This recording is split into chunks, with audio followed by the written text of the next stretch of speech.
Okay, well, hello. Here goes nothing. Welcome to Overthinkers Society. This is me, Sue Lee, the person who has made this podcast thing. uh, if you're one of this little community of people, 1,020 of them at the as of this recording, if you're one of those listeners, then you would know that this is definitely not a very familiar format that I've been keeping. It's definitely not like a podcast format. Right now, I'm staring at a little kitty. Oh wow, what a beautiful kitty!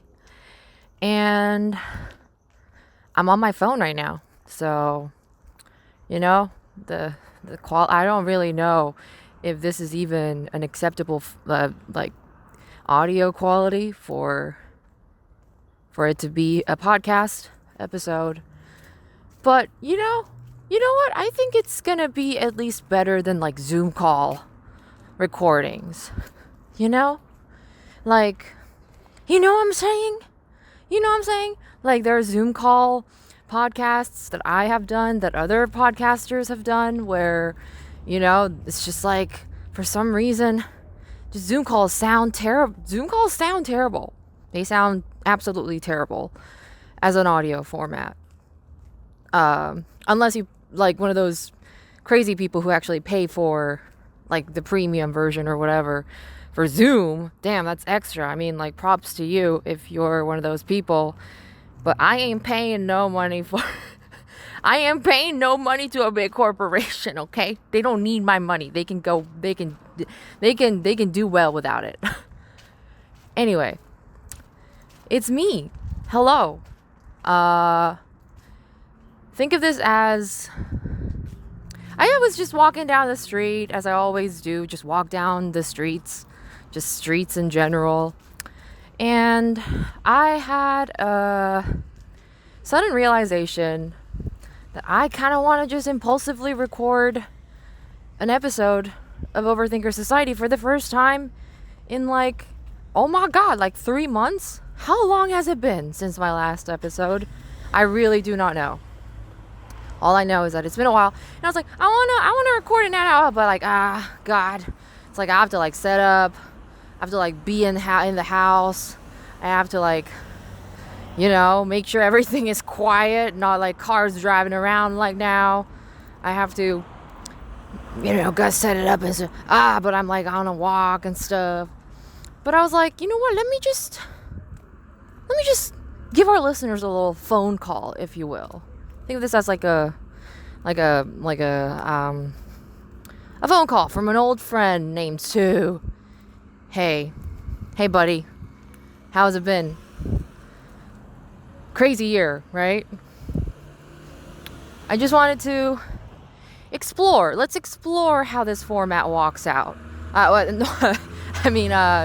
that car just really distracted me. Let's see how this format works out. And maybe in time, the podcast will slowly evolve into being called phone calls with Sue. And then this podcast might grow, and then who knows, Spotify might just on a whim decide to buy I don't know, how like Tesla buys PayPal, or I don't know, like companies buy companies and shit like that. And maybe like my podcast could be picked up by some big corporation, like, yeah, I'll give you some like large amount of money where you can you can now have this like studio grade mic attached to your phone, and like you're like a walking podcast studio, bruh. Maybe that's it. Maybe that's my goal. And it won't be Overthinker Society anymore. It'll be like, I'm trying to find a very witty thing to say as a name, but I cannot. It's a call. It's a call from somebody named Sue, who's an overthinker. Yeah, that's in the parentheses. Overthinker Society with Sue Lee. Parentheses. a podcast where some random ass girl from South Korea calls you up from her phone on her little strolls, and she ain't doing nothing, but she just lonely, so she just pretends that she has a very good friend that she's talking to on the phone, even though nobody's ever talking back. Parentheses end. That's the name of the show. I wonder what the acronyms for that would be. It's like OTS, SFS, BBA, BGM, BBW, ABG, ASF, WTF, TTL, etc., etc. So yeah, I don't even know. I don't even know what I'm doing with this. Maybe I don't know what I'm doing. I'm currently walking down the street. I feel like I said this a million times. I'm walking down the street, as I always do. And I was craving some Sichuan things. The Sichuan peppercorns. Oh my God. I love me some Sichuan peppercorns, It's great. It is an amazing spice that just drugs your tongue up. And you're like, oh my God, I can't feel my mouth. Like I can't feel my life. It's like pretty metaphorical, Like, damn, my tongue is experiencing my soul. I can't feel it. That's it. That's what Sichuan food makes me feel like. It's a good feeling. It's a great feeling where your body relates to the emptiness of your soul. Whatever that means. Well, the weather, huh? The weather's pretty nice. It's been nice. Always will be nice. Fingers crossed. In sunny LA, California. Welcome. It is very sunny. It is very sunny. It is also hard to believe. Oops. Don't know if that got recorded. Probably did.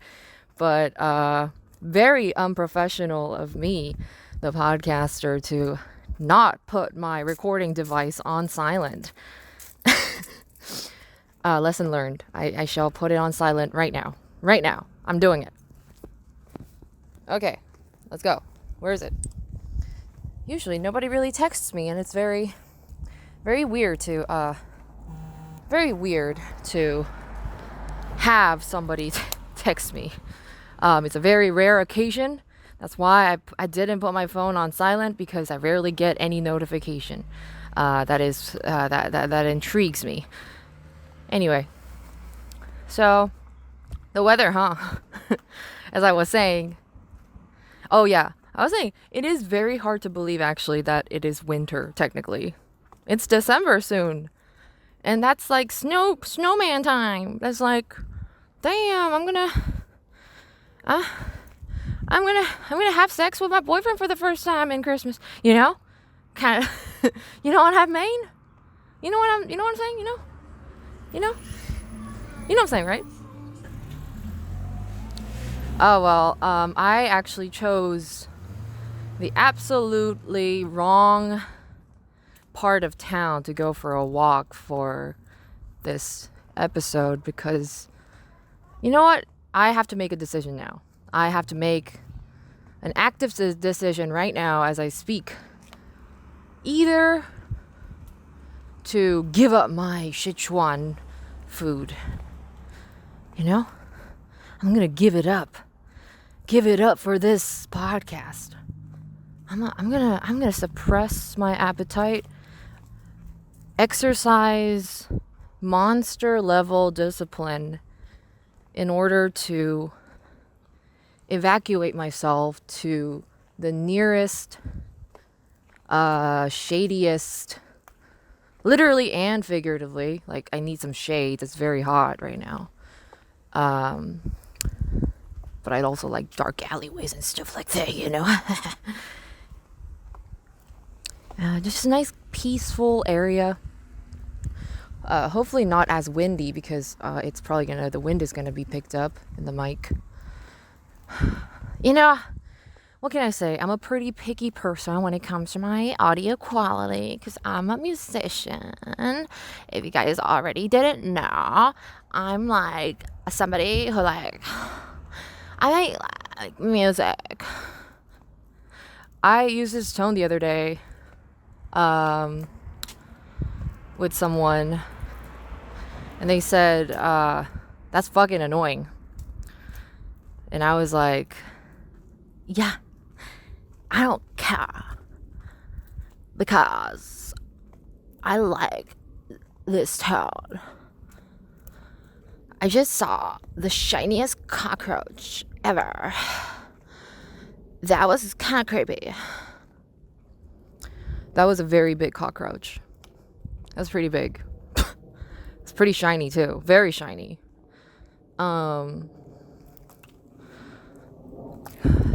Damn, it's hot. Today I have my second driving school class thing. I did my first the other day. I was like, I just realized the other day, to my utter shock, that I have been living in LA technically now for almost half a year. Can you believe that? Like, half a year. I've only just been since until recently, I've been telling everyone that I've been living in LA for only 2 months, because it actually does feel like I've only been here for 2 months, It is very bizarre. It was shocking to find out that so much time has actually just passed in what feels like a blink of an eye. And I was like, damn, I can't believe I lived in LA without driving for 4 or 5 months. Like, what? And it was getting to a point where I call it the quality of life, or what is it called? It's like, ooh, there's a nice chair that feels very nice. It's 2 chairs right now, and it seems like somebody has put it out for people to take, and it's in a nice shady area, and I might just sit down for a bit here and settle down with my little phone call with my Overthinkers gang. So yes, I came to this shocking realization that I can't drive, and it's ruining the quality of my life. It inhibits me from meeting certain people, because LA is so big. Unless you're willing to pay $60 for a distance that's 5-minute drive away. It was debilitating. So I took up the courage to, you know what? I'm not an action person. I'm scared of actions, because I'm lazy, just generally lazy. So I'm just going to take the steps that's needed to be taken to acquire a Californian driver's license. And I did it. And I passed the written exam, failed it the first time actually, because it was very hard. It was harder than I thought. It was very hard. And also pretty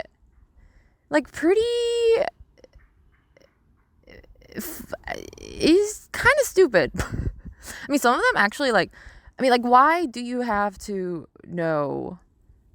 It's helpful, of course, that you know, but what's the difference between how do I feel when they ask you this question, oh, how much alcohol percentage does your body need to have in order to be acceptable to drive? A, 0.008%, B, 0.001%, 4%.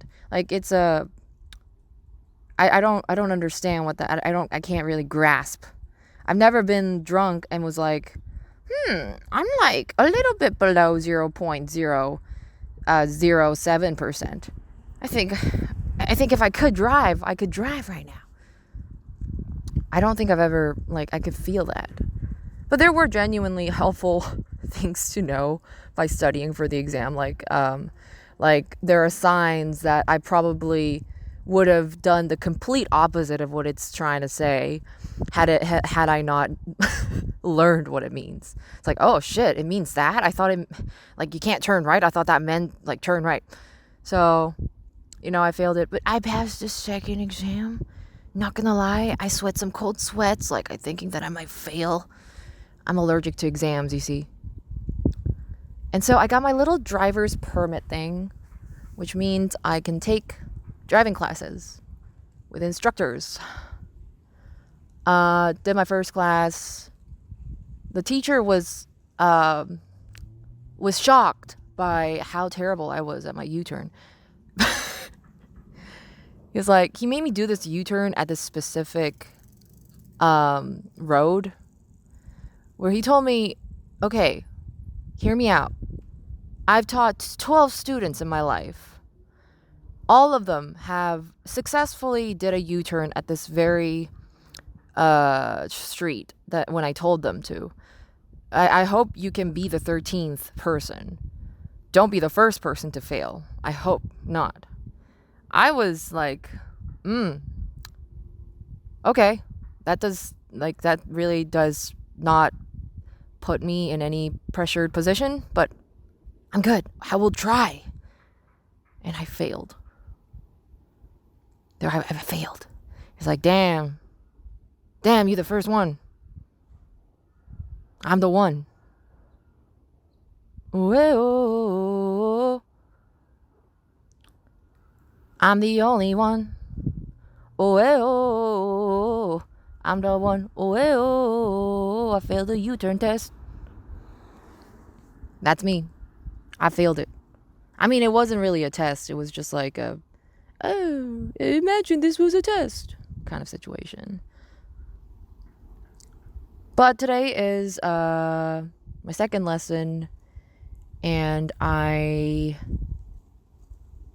excited, actually. I do like driving. It's something that I think I could definitely see myself getting, like, it could be a good pastime, Unless it's like, I mean, if you don't take into account the LA traffic, that is. Yes, traffic. I mean, I feel like I could tolerate traffic.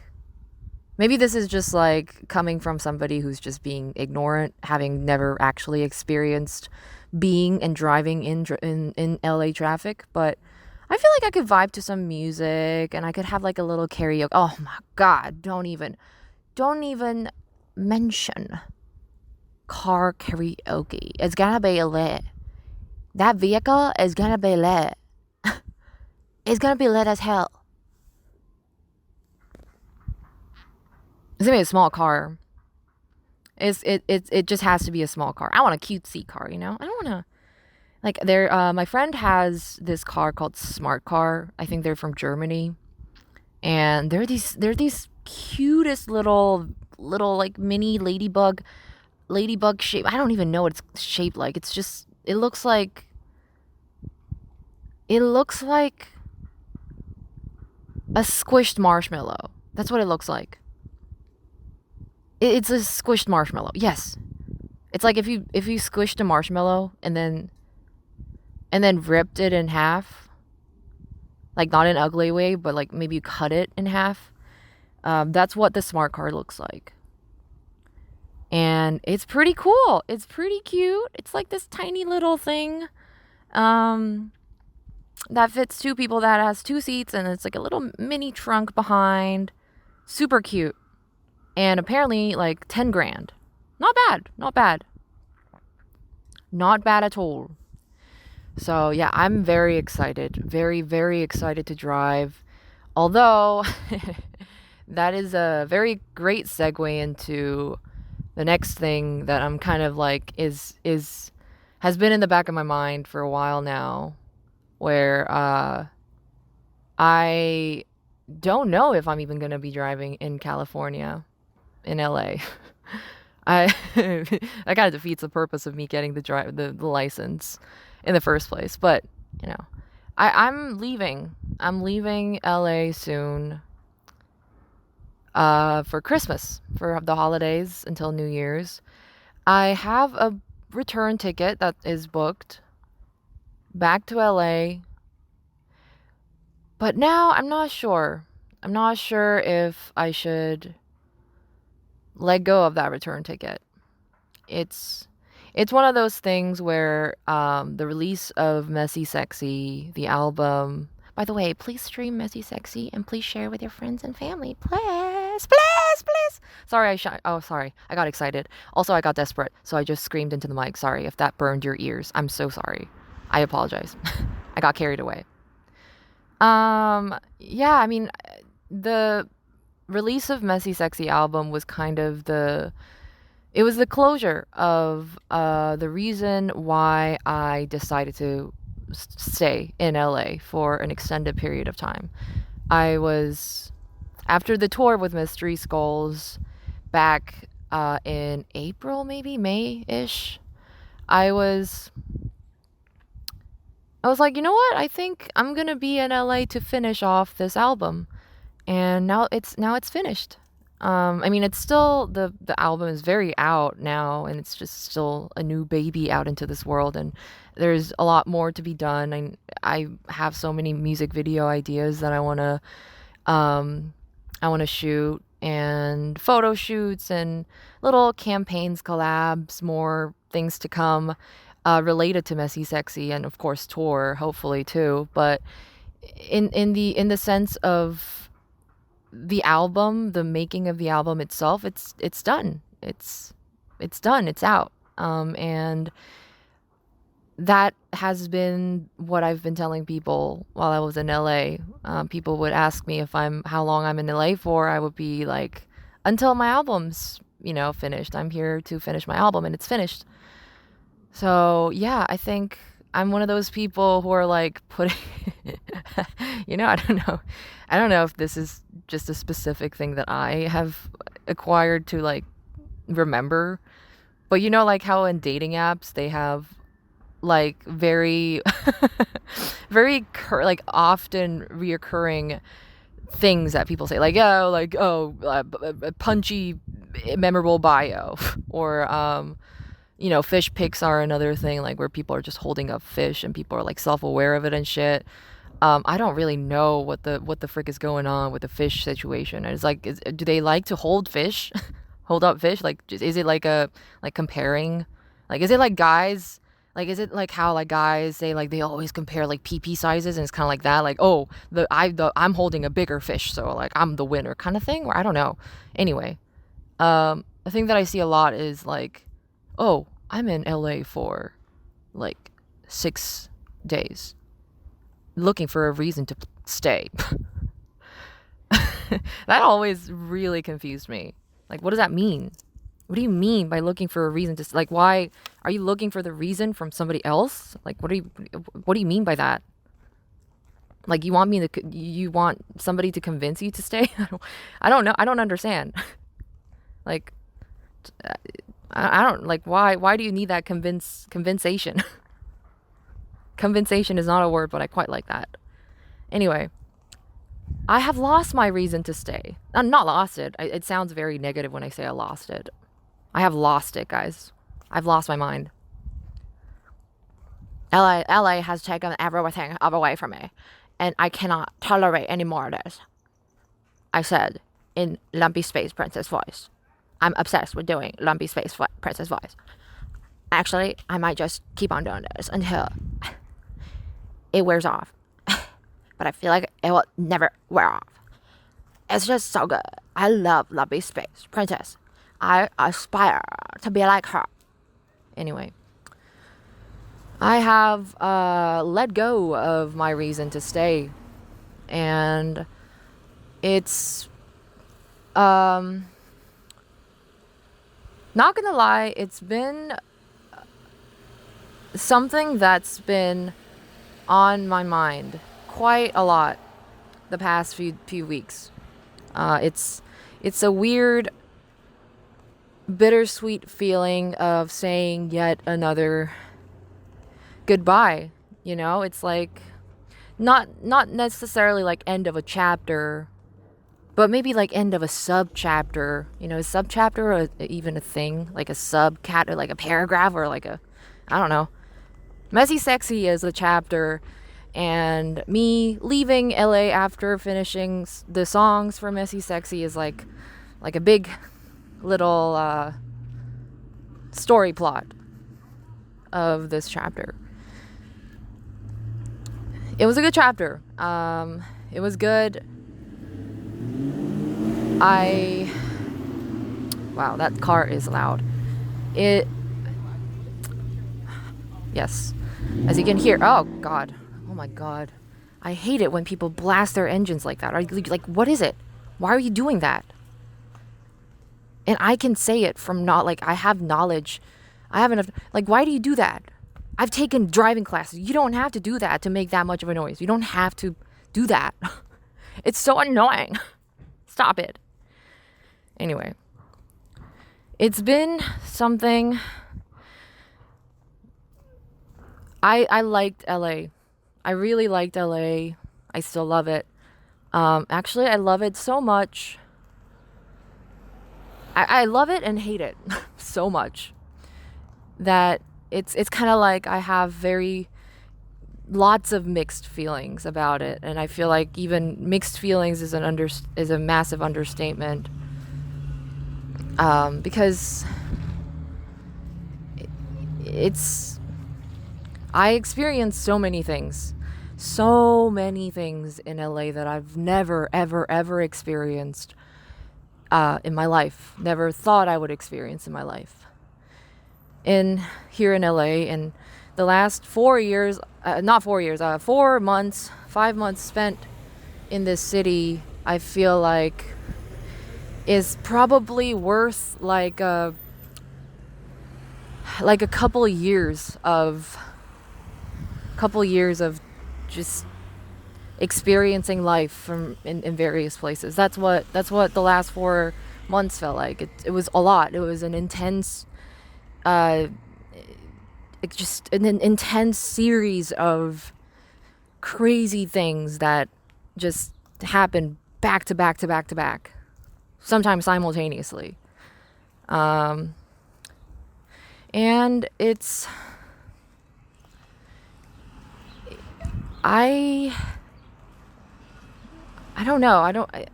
I'm trying to, sorry. I'm just trying to like find, I'm kind of staggering now because I really do want to, like, for some reason, the ego in me is just trying to like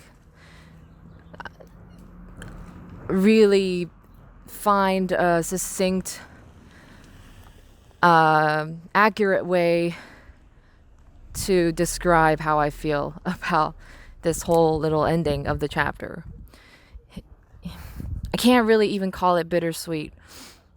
It's just give me a moment. Let's just take a moment. Let me take a moment to just kind of let's enjoy the stroll for a bit. Little deep breaths. Just deep breaths. And just listen to that ugly sound of that truck. Just ugly sounds of cars. God. It is, oh God. I hate, oh God. Oh God. That's a lot of sounds.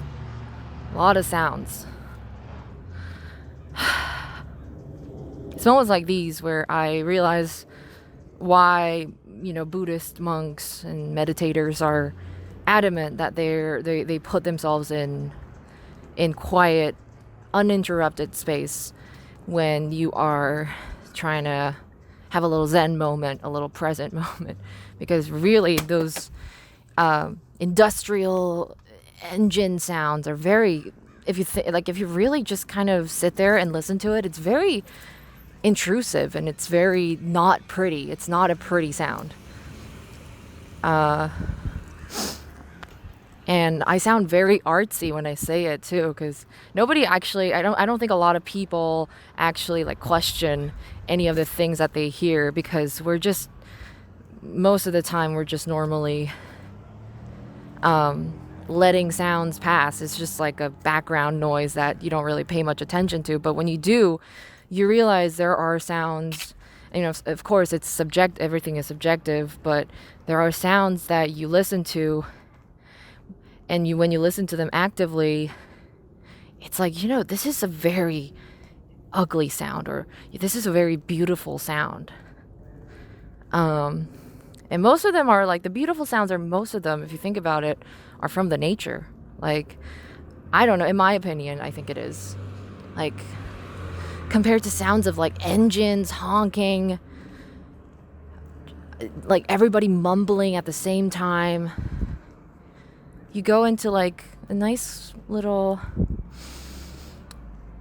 foresty area, little breeze, the sound of breeze like going through the trees, and it's just the leaves, little like autumn leaves, just crispy ones.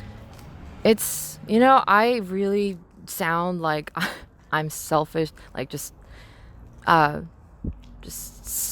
selfishly plugging, just continuing to plug my album. I feel like that right now when I'm saying it, but I really mean it when I say this really hits home for me. But I feel like the only way that I could describe the way I feel about leaving LA is like mayfly. That's what it feels like. Mayfly is it's a song that I hold, I would say, the most dearly in the album, because it really just captures just the reoccurring things in my life that have made me the person that I am today. And that is just series of saying goodbyes. And I really want to say goodbye to these cars just passing by. I feel very irritated for some reason. Maybe I'm just getting a little too sentimental, too mellow, and too sensitive to all these external things going on. But I shall continue my journey of finding another peaceful area where I can just sit down. Maybe I should have just stayed at that little bench that I found. It's all good. It's all good. I'll find my way back.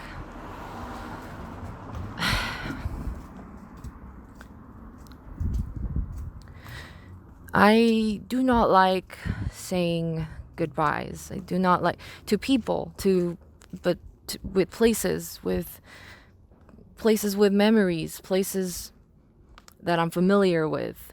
I hate that. I hate saying goodbyes. Goodbyes, I think, happens to the best of us. All of us have to say goodbye to things, to something at one point, for sure. I think I am overly, just a little more sensitive than most people, that it hits a little harder, and I'm just extra aware of it. And B, it just happens way too often in my life. Happens way too often.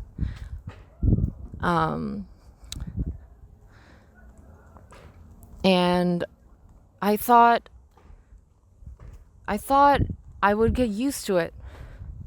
I thought there would come a time when I would be okay. I would be okay saying goodbyes to people and things, and going to new places to continue doing the same thing. But I never got used to it. I think part of the reason why is because all of the goodbyes, all of the farewells that has ever happened in my life always came to me as a surprise. There was never really a time where I was prepared for a departure or a farewell. I think it's, if you even like decided to go a little deeper into it, it's kind of like how I think people have different levels of grief when they lose people that they love, when there's someone in their family, their loved ones that has passed away, and the level of grief it varies depending on the circumstances, when people, like how these people kind of left the world. Like if you knew when you were gonna die, if you had like more time to basically just prepare yourself. I think it tends to, yes, of course, like it's excruciating and it's painful to let go of things and knowing when it's going to happen approximately. But also I can see how that could really, like, that could just do people good in the long run.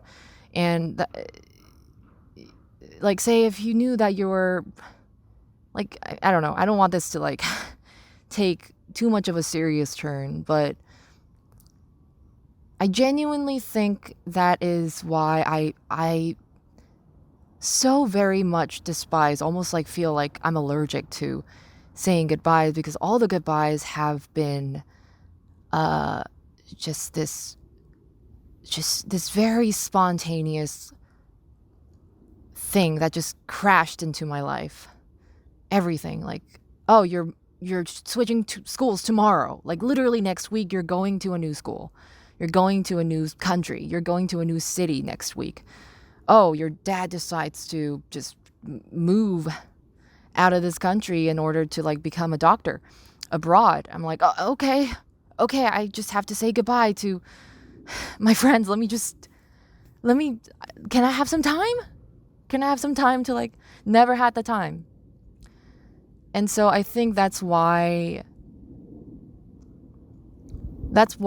I feel like I've been thinking about leaving LA soon a lot lately, because this is actually the first ever time that I have had this time to really process the departure that is about to happen.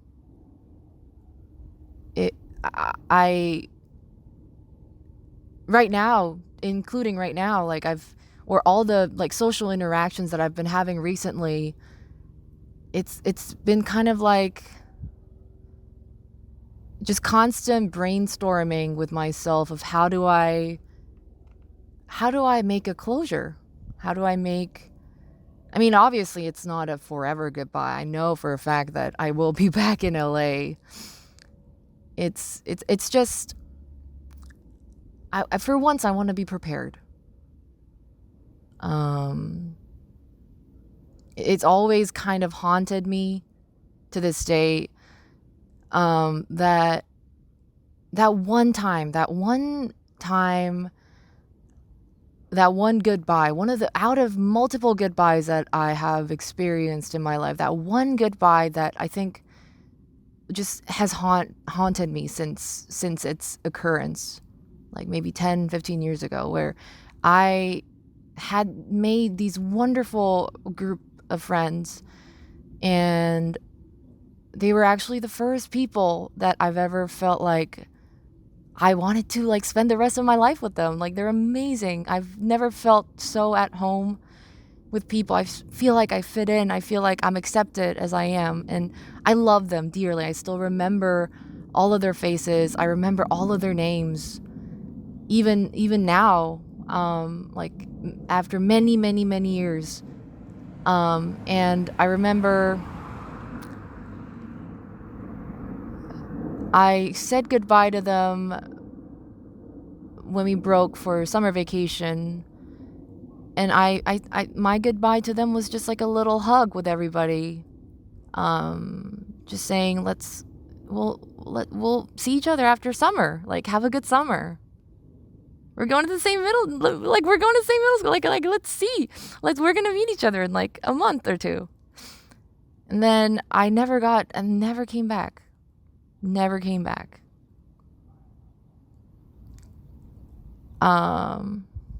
It was just that little, like, I'll see you after summer was just left there hanging. So, I think for once, I wanted to, like, give myself a chance to actually say goodbye to the people I've met. And even if I don't just want to feel it, want to really embrace it. And it's been painful.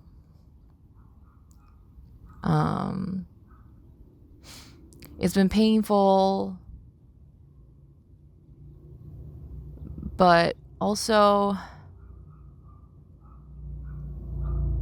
quite cathartic. It's an experience that I've always needed. It's a closure that I've always needed. Even though I knew it's going to bring a lot of pain. It's a pain that gives us a lot of peace in the long run, I think. Of course, I'm not saying goodbye to everybody. I'm not going anywhere. I mean, I'm going somewhere. I'm not somewhere outside of LA, but you know what I mean. There are people, I think, that I know I won't be seeing for a long time. I think that's it, yeah. Just saying things like, don't be a stranger, or I hope you take care of yourself. Like,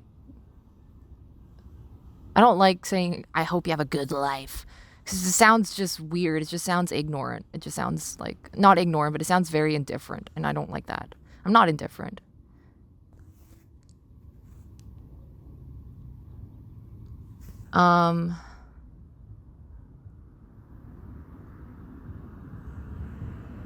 Yeah, that's what I've been doing. Just constantly finding ways to say goodbye to LA, the people, the experiences, the things, the doggies, the bars, the restaurants, the experience of being in LA. And that's what I've been keeping myself busy actually lately. Just finally letting myself finding a good way to say goodbye to something. It's a learning curve. There's a learning curve to it. I don't know what to do. It's confusing, and I'm not used to it. I'm not used to being in charge of how I react to a life circumstance, because I never had the opportunity to react. I just let life happen, and I just had to go with the flow. I just had to go follow my parents. I had to go follow the circumstances, the environments, the educational system. But for once, I can do it. I'm in charge. It's a lot of responsibility, and it's a little the responsibility and the pressure is a little bit overwhelming, but I can almost feel myself growing as a human person. And I'm very impressed. I'm very proud of myself actually for doing this. I'm not ashamed to say this. I'm very proud of myself for being able to enjoy pain. The pain that comes with saying goodbye. It makes me tear up. It makes me very anxious and confused and desperate. Maybe I want someone to grab me and just say, "Stay, Sue, stay. You can stay." I don't know. Maybe I'm waiting for someone back in Korea to be friends with. I don't know. But I am feeling all of these things and choosing how to react to it, which is never really a smooth, I think. It's not a smooth process. I have to I'm very awkward with it, I think, still. Okay, so now I react to this. What would I do? Ooh, I smile and I cry. Let's go. I do. But I am loving myself for feeling all these things. Just feeling it, and it's just it brings me so much. It makes me feel so alive. It really does. I feel alive. I feel, for once, I am not letting life happen to me. I'm letting life happen to me, regardless of what I say, but I'm letting life happen. I'm aware that I'm letting life happen, and it's very hard. I don't think my brain is articulative enough to be able to eloquently describe this experience. But I feel human. I feel more human than I've ever felt in my entire life. I feel very human with the negative emotions, and I like that. The takeaway from experiencing all this little bittersweet, painful moments is that I feel human. It's not, I don't see pain as pain. I see pain as being human.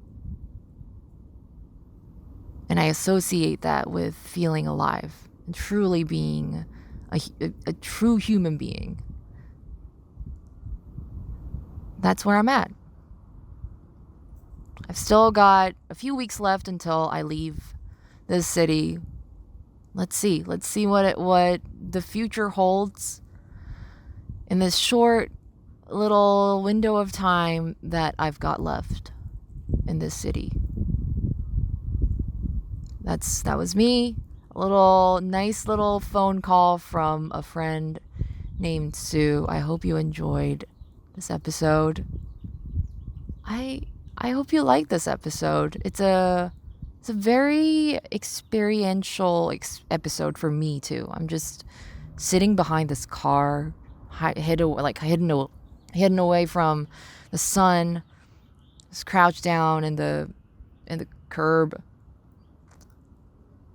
slightly panicking that I need to go back home in time for the driving class. But overall, I like this. I don't know. I feel like this is a format that could maybe stick. You never know. But thanks for listening, and I'll keep you guys updated with things I learn in life.